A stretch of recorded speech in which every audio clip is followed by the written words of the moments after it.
Hey guys, what's going on? Hippie here. So I have just been slowly working my way through Master Lock. This one says that it's a level 9.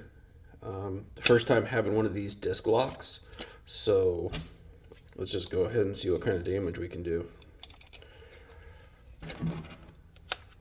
Haven't gone at one like this before, so okay, so click on 1, 2. Oh, okay. So that was this guy. What model is this? The M50? Master Lock M50. Picked and open.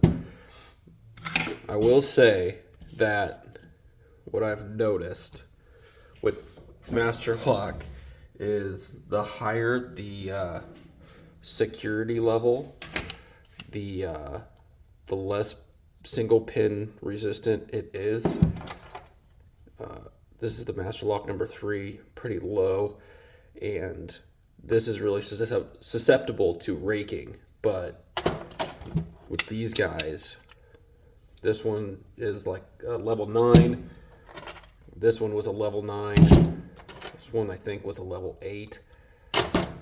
Just kind of interesting. Food for thought anyways. So anyways,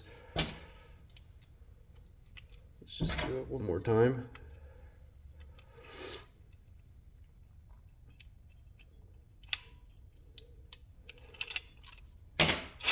All right, Master Lock M50.